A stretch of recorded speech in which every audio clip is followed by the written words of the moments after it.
No, no, no, no. Iluto na tayo dito. Sa Bicolano. Diyan. Wow! Lamig kayo. Pansit bato. Ubus. Simot sarap. Ay, nako. Wala na. Naubos na ng mga bata. Ayan. Simot sarap talaga ang pansit bato with no cubes. Pansit bato dahil galing sa bato. Ay, yung galing sa bato. Joke lang. Sarap ng tutong. Ayan. Tapit. Kaya siya tinawag na pansit bato dahil galing siya sa Bato, Camarines Sur. Ayun, doon po nagmula ang kwentong barbero ng pansit bato. Ayun. Galing siya sa Bato, Camarines Sur, sa Bicol. Ayun po. Kaya siya pinag-aagawa ng iba't ibang taga kahit saang lugar. Ayun, kahit saang taga ibang lugar ay dumadayo ng pansit bato sa dito sa Kamaynilaan. Marami nang nagbebenta ng pansit bato. Kaya naman pinagagawa ng pansit bato dahil napakasarap ng lasa, malinamnam. Kumbaga, habang ginagawa siya na pansit ay meron na siyang lasa. Ayun, nilalagyan na nila ng lasa.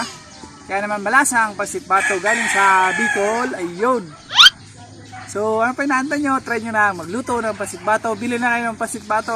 Baka meron dyang mga pansit bato sa inyong lugar. Dito sa Cavite marami nagbibenta. Sa Maynila marami din. Pero pinakamarami nagbibenta syempre sa Bato, Camarines Sur. Doon. So, ayun. Thank you so much. Mama. I love you, baby. Mwah, mwah, mwah, mwah, mwah, mwah.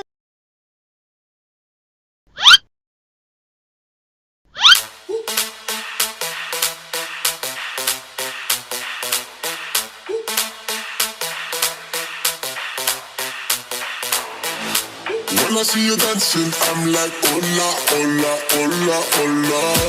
With your move fancy, make me wanna hola, hola, hola, hola.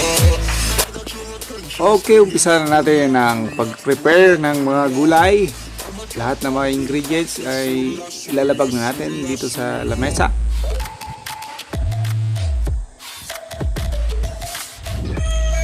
Ayan, lalagyan natin ng apoy para makapag-umpisa na tayo ng pagluluto.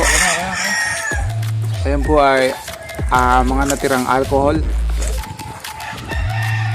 Ayan, umapoy na siya. At prepare na natin ang manok na may asin. Nalagyan na natin siya ng asin.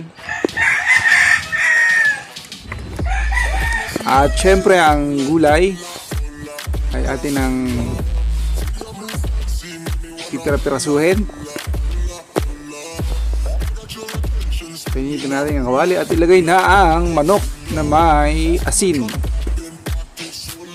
Pagkatapos takpan. Ayan, sa likod natin maraming taniman ng gulay. So marami pa ditong gulay na pwedeng gulayin at ibenta.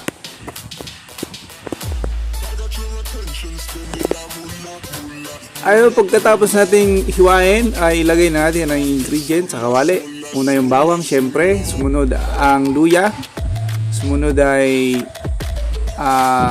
syempre yung sibuyas. At haluin natin hanggang maluto ang sibuyas at ilagay na natin ang paminta para lalong lumasa yung manok. Ang kanyang ginamit na oil ay yung oil mismo ng manok. Hindi tayo naglagay ng kahit anong oil. Kaya haluin natin hanggang maluto. At pagkatapos ay lagyan na natin ng pansit bato syempre. Ayun, wag nating kakalimutan na yung pansit bato ay pinakamasarap sa Bicol. Ayan ang pinagmamalaki ng Bicol.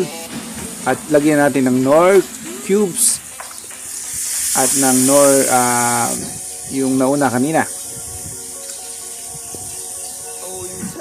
Haluin natin, lagyan ng tubig.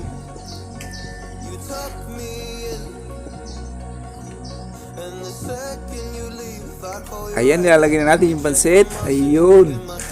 Ayun po. Ngayon pa lang natin lalagay yung pansit para lumasa na yung pansit at maghalo-halo na yung lasa ng ingredient at manok. Haluin natin.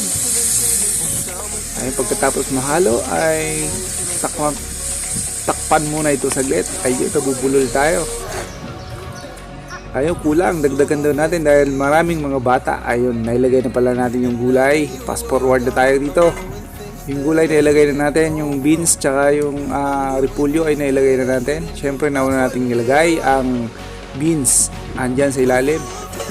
Tatakpan.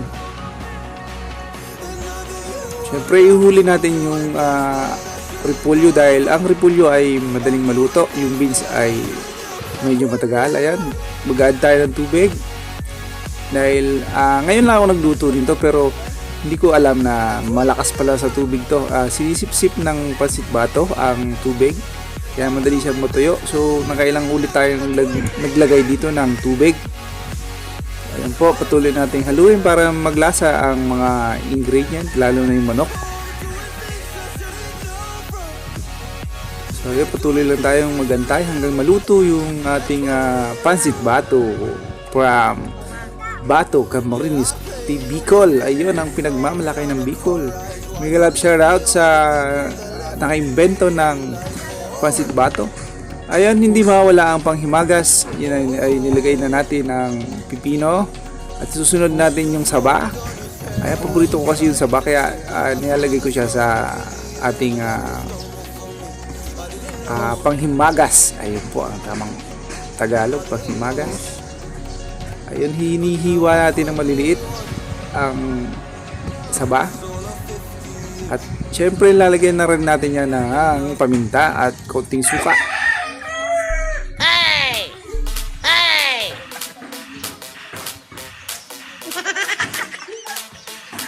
Nakiluto na tayo dito sa Bicolano. When I see you dancing, I'm like, hola, hola, hola, hola. With your move fancy, make me wanna hola, Ayun, kain na tayo. hola, hola. Yaran! Hindi na tayo ito magluto kay Manoy. Sa ating kababayang Bicolano. Ayun, no? Sarap po. Kain na, te! Kain sa si Manoy, te. Masarap. Kuha na kayo. Ay. Meron ba doon natin ano na sibuyas? Oo, dyan. Sarap. Ano kayo, Richard? Kuha na kayo.